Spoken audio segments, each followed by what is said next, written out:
اور پھر نظر آتا ہے کہ آپ کسی دباؤ کی وجہ سے کر رہے ہیں. یہ میری نظر میں یہ ضروری ہے کہ جو آئی سی جے کے اور عثمانی صاحب اس پہ زیادہ تفصیل میں بات کر سکیں گے کہ جو ریکوائرمنٹس ہیں آئی سی جے کی ان کو ہمیں پورا کرنا ہے. اس میں میں فروغ نظیم صاحب کے ساتھ اتفاق کرتا ہوں کہ we would otherwise be termed banana republic. اب بنانا ریپبلک آپ ہوتے ہیں اس وجہ سے کیونکہ آپ کے پاس جو چیزیں ہونی چاہیے، جو آپ کی بیوروکریسی کو تیار کرنی چاہیے، وہ صحیح وقت پہ نہیں ہوتی. اب اس میں جنرل صاحب یہ فرمائیے گا کہ میں چونکہ نجم الدین شیخ صاحب کے پاس واپس جاؤں گا، میں پہلے یہ بات کرنا چاہ رہا تھا کہ جو ہم نے ایف اے ٹی ایف کے حوالے سے بھی قانون سازی کی ہے، مطلب اس کا آرگومنٹ کیا ہے؟ آرگومنٹ اس کا یہ ہے کہ بھارت جو ہے وہ پاکستان کو نقصان پہنچانا چاہ رہا ہے، اس کی بڑی مؤثر لابی ہے، اور ہمیں جو ہے یہ کرنا ہے تاکہ ہم اس کا سدباب ہو سکے. پھر ہم جب وہ ہو جاتا ہے تو ہم کہتے ہیں کہ جی وہ بھارت کی جو کوشش ہے اس کو ہم نے ناکام بنا دیا ہے. مطلب ہماری اپنی سٹینڈ آئی ہونی چاہیے کہ ہاں ہم نے کچھ چیزیں کرنی ہیں جو ہمارے قومی تقاضے ہیں، ہمارے قومی وقار کے لیے ضروری ہیں. ہم یہ اس طرح کے آرگومنٹ دے کے اپنے آپ کو ایک بالکل عاجزانہ کیفیت میں کیا مسئلہ کیا کیوں ڈال رہے ہیں؟ جی میں سوال آپ کا سمجھ گیا ہوں، حالانکہ آواز آپ کی کٹ کٹ کے آ رہی تھی.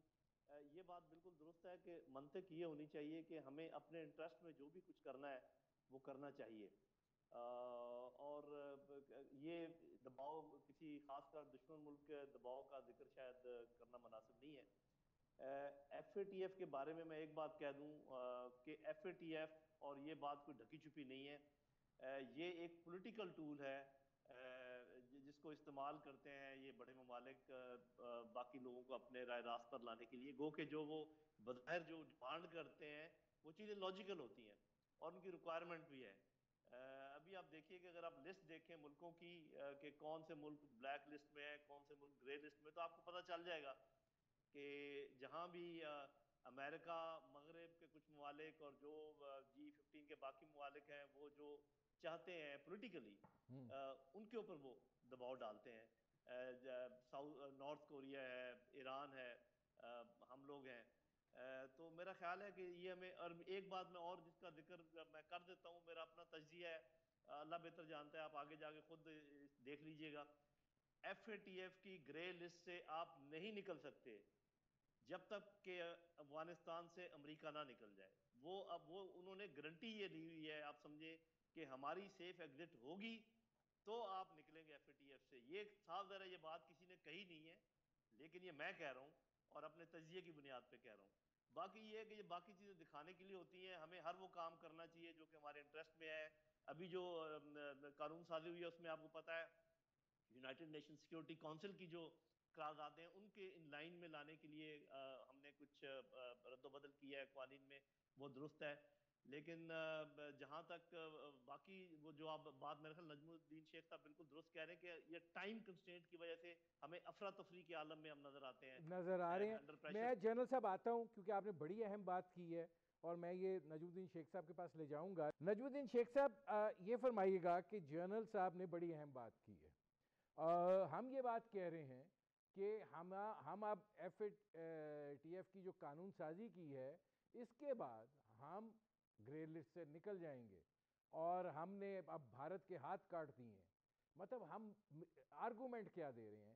جنرل صاحب یہ بات کر رہے ہیں کہ ہم گرے لسٹ سے نہیں نکلیں گے جب تک امریکہ افغانستان سے نہیں نکلتا. دیکھیے فارن پالیسی میں یہ حقائق ہیں کہ جو اپنی نیشنل انٹرسٹ میں چیز دیکھتا ہے وہ اس کے لیے آپ پہ دباؤ ڈالے گا اور جتنی ان کے پاس صلاحیتیں ہیں وہ اس کے لیے استعمال کرے گا. تو یہ تو فارن پالیسی کا. اب دیکھیے کہ سعودی عربیہ کے ساتھ خشوگی صاحب کا جو مسئلہ ہوا ہے اس پہ بہت سوال اٹھے ہیں، لیکن چونکہ نیشنل انٹرسٹ جو ابھی ٹرمپ صاحب کی انتظامیہ کو نظر آ رہی ہے وہ اس پہ کوئی چیز کرنا نہیں چاہتے. یہ ہر پہلو فارن پالیسی کا اور انٹرنیشنل ریلیشنز میں یہ پہلو ہمیشہ زندہ رہے گا اور ہمیشہ یہی ایک ڈٹرمننٹ فیکٹر ہوگا. اب آپ کا جو رشتہ ہے امریکہ کے ساتھ، اس میں لودھی صاحب صحیح کہہ رہے ہیں کہ ان کی اس وقت آپ پہ ڈپینڈنس ہے کہ افغانستان پہ سے وہ پوری طرح سے نکل سکیں اور وہاں پہ کسی قسم کا استحکام ہو. وہ چاہتے ہیں کہ وہ استحکام ہو اور ان کی جو یہاں پہ خامیاں رہی ہیں، جو کوتاہیاں رہی ہیں، ان کو کسی طرح ڈھکا ہو جائے. لیکن اور اس کے لیے آپ کے تعاون کی ضرورت ہے. اس کے بعد یہ یاد رکھیے کہ یہ اکیلی چیز نہیں ہے. ان کے لیے ایک ان کے جو نیشنل انٹرسٹ کا ایک پہلو ہے وہ یہ ہے کہ ساؤتھ ایشیا میں 2 نیوکلیئر پاورز ہیں اور ان کے درمیان کسی قسم کا تنازع اس حد تک نہ بڑھے کہ یہ نیوکلیئر فلیش پوائنٹ بنے. تو یہ دونوں چیزیں مد نظر رکھتی ہیں امریکہ کو اپنے نیشنل انٹرسٹ کے تحت. تو یہ کس قسم کے اس سے دباؤ پیدا ہوتے ہیں وہ اس پہ منحصر ہے کہ آپ میں اقتصادی طور پہ کس قسم کی طاقت ہے کہ آپ اس کو ریزسٹ کر سکیں. تو اس وقت وہ طاقت معذرت سے کہنا پڑتا ہے کہ اس وقت اس طاقت کو آپ نے بلڈ نہیں کیا ہے. اور میں ہمیشہ سے کہتا رہا ہوں کہ صاحب پہلی چیز یہ کیجئے کہ آپ اپنے یہاں سرمایہ کاری کروائیں اور آپ اپنی اکانومی کو بلڈ کریں. اور وہ اکانومی آپ بلڈ کر سکتے ہیں. آپ کے پاس بہت سارے ریسورسز ہیں کہ آپ بلڈ کر سکتے. شیخ صاحب مجھے ایک بریک لینا پڑ رہا ہے. ناظرین ہماری گفتگو جاری ہے، ایک مختصر سے کمرشل بریک کا وقت ہوا ہے. ملتے ہیں اس وقت کے بعد.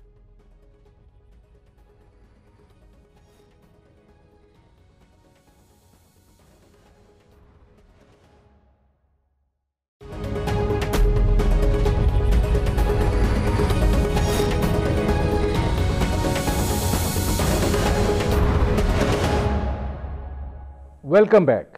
اب اس میں جنرل صاحب یہ فرمائیے گا کہ جو شیخ صاحب جو بات کر رہے ہیں وہ اپنی جگہ پہ، لیکن میں ذرا یہ جو کیفیت ہے، یہ جو ہماری مطلب ایک ایسی حکومت ہے جس کو ہر طرح کی سپورٹ حاصل ہے، اس کے باوجود کام کرنے کا طریقہ کار ایسا ہے کہ ایسے لگتا ہے کہ ہمارے ہاتھ پاؤں باندھ کے ہمیں دھکا دے دیا گیا ہے کہ آپ یہ کریں. اجلت ہے. پھر ایک دم ایک ایسی ہیجان انگیزی کی کیفیت پیدا ہو جاتی ہے کہ جیسے یہ نہیں ہوا تو خدا نہ خواستہ ملک کے اوپر کوئی آفت آ جائے گی. یہ مطلب یہ کیا طریقہ کار ہے؟ یا مجھ سے پوچھ رہے ہیں؟ جی ہاں جی، دیکھیں بات یہ ہے کہ جو آپ باندھنے والی بات کر رہے ہیں نا، یہ حکومت صرف پاکستان باہر سے نہیں بندھا ہوا. ابھی جیسے نجم الدین شیخ صاحب بات کر رہے تھے، اکانومی کی بات تھی، یہ اندر سے بھی بندھا ہوا ہے. مطلب جو آپ کے حلیف ہیں، جو آپ کے ساتھ لوگ ہیں، وہ ایسے کاموں میں مصروف ہیں جس کا کہ لیجسلیشن سے کوئی تعلق نہیں ہے، جس کا کہ نیشنل انٹرسٹ کے اوپر بات کرنے سے تعلق. بہت کم لوگ اس پہ کام کر رہے ہیں، یہ بھی پرابلم ہے. لیکن ایک بات کا میں ضرور ذکر کروں گا، وہ یہ ہے کہ دیکھیے انٹرنیشنل پالیٹکس، جیو اکانومی اور جیو اسٹریٹجی، یہ تینوں چیزیں آپس میں انٹرمنگلڈ ہیں، آپس میں گندھی ہوئی ہیں اور ایک دوسرے کو ری انفورس کرتی ہیں. اس میں کوئی شک نہیں کہ جب ایک سٹرینڈ ویک ہو تو باقیوں پر اثر پڑتا ہے. لیکن میں یہ نہیں مانتا کہ ایک سٹرینڈ کی ویکنس کی وجہ سے آپ باقی 2 سٹرینڈ کا استعمال ہی بند کر دیں اور آپ کہیں کہ جی چونکہ ہماری اکانومی ٹھیک نہیں ہے لہذا ہم کچھ بھی نہیں کر پائیں گے. یہ آرگومنٹ میرا خیال ہے کہ درست نہیں ہے. ہمیں لیوریج کرنا چاہیے. اکانومی بلڈ کرنے کے لیے بھی آپ کو جیو پالیٹکس استعمال کرنی پڑتی ہے، آپ کو بلاکس کا استعمال کرنا پڑتا ہے، آپ کو اپنے انٹرنیشنل ریلیشنز کو انہانس کرنا پڑتا ہے، تب جا کے لوگ سرمایہ کاری کرتے ہیں. ان کو آپ کو کانفیڈنس دینا پڑتا ہے اور ٹرسٹ دینا پڑتا ہے، وہ ساری چیزیں. دوسرا جو آپ کی پوزیشن ہوتی ہے وہ جیو اسٹریٹجک پوزیشن، اس کو بھی آپ لیوریج کرتے ہیں اپنی اکانومی کو بلڈ کرنے کے لیے، اپنی پالیٹکس کو آگے بڑھانے کے لیے. تو یہ جو آرگومنٹ ہے نا کہ جی جب تک آپ کی اکانومی ٹھیک نہیں ہوتی اس وقت تک آپ کچھ نہیں کر سکتے، اس کو میں بائی نہیں کرتا. ٹھیک ہے جن صاحب میں آتا ہوں اس کا ایک اس میں، امپیکٹ ہے. جن صاحب میں آتا ہوں. اچھا اس میں نجم الدین شیخ صاحب یہ فرمائیے گا کہ ظاہر ہے ایف اے ٹی ایف کے حوالے سے پاکستان گرے لسٹ میں ہے، ہمیں قانون سازی کرنی تھی. یہ قانون سازی ماضی میں بھی ہوتی رہی ہے، لیکن آپ چونکہ سیکرٹری خارجہ بھی رہے ہیں اور پاکستان کا وزیر خارجہ جب یہ کھڑا ہو کر کہے کہ جی ہمیں خطرات لاحق ہیں، ہمیں بڑا نقصان پہنچ سکتا ہے،